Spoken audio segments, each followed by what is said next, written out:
Hi, I'm Tim. Welcome to our channel and thanks for logging on. If you enjoy these videos, do me a favor and subscribe to our YouTube channel right here at Watchbox Reviews. I would really appreciate it and I promise to update daily. If you love this watch, you can see it and you can purchase it on our website, thewatchbox.com. Today, we are discussing what might have been among the top 3 dive watch launches of 2018.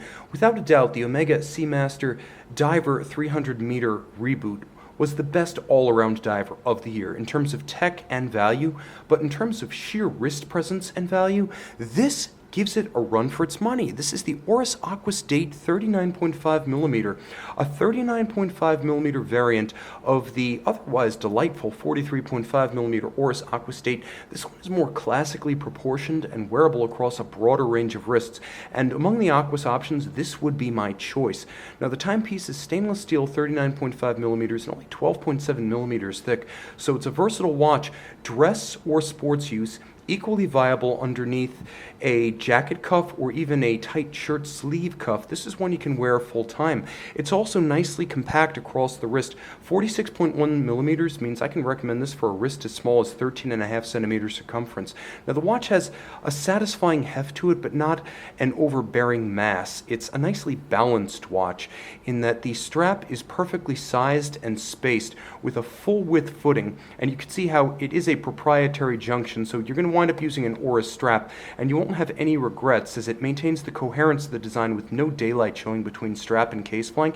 There's a nice striation or central spline to give it definition along with volume. It's wonderfully supple and vanilla scented natural vulcanized rubber. It has a hollow underneath it to make it more flexible as well as to allow the wrist to breathe, and you can see that it features a Oris trigger deploying clasp with a double finish, both satin and polish. Pop it open and you can see that it features several adjustment notches for changing the anchoring points inside the clasp for fine tuning, and a couple of pre-scored sizing notches for cutting to suit. So you actually have pre-scored lines for cutting to tailor the fit, and then internally be impressed by the fact that there's both satin finish and engine turning in the clasp with a minderless system that allows you to tuck the strap underneath the clasp when sized, and so you won't have any extra length flapping in the breeze, nor is there any need for minder loops that would otherwise mar the lines of the watch on your wrist. Now, the case is exactly as you'd find on the 43.5,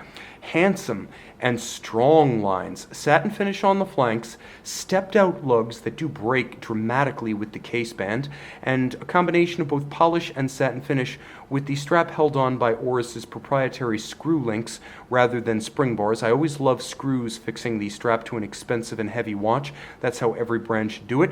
You can see a deep knurling and a high polish on the outer rim of the bezel, and the bezel itself is exactly as you would find on the standard sized watch, which is to say white lacquer fill and ceramic insert. You also have replaceable crown shoulders, so these crown shoulders protecting the crown from shearing or impact, they can be replaced if they get disfigured in their own right, which is a wonderful modularity for service down the road, and the Oris crown both oversized and deeply knurled for easy manipulation. Let's pull back a little bit and appreciate the dial as well as the bezel. It has a sharp detent to it.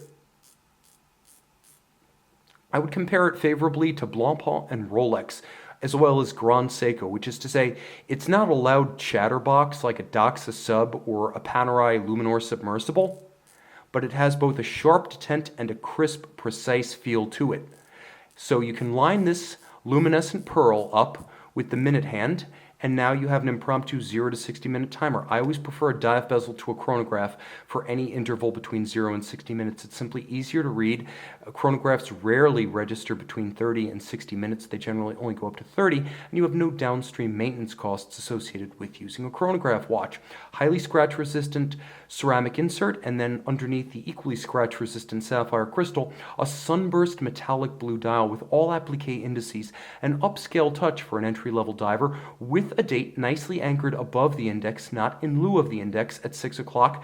Now, the watch does feature an Oris caliber 733, which you can see is a 26 joule 38-hour automatic that's effectively a Sellita SW201 bidirectional automatic winding, stop seconds, quick set date, 4 Hz beat rate or 28,800 vibration per hour high beat rate. Nicely executed with a red Oris rotor to remember you that Oris does in-house regulation on all of these before they leave the factory. 300 meters water resistant, same as the sub, and for that matter, same as the much ballyhooed Omega, with which this watch likely shares credit as the best new dive release of 2018. See this one and make it yours on the Watchbox. And we're back with the 2018 Oris Aquis Date 39.5mm.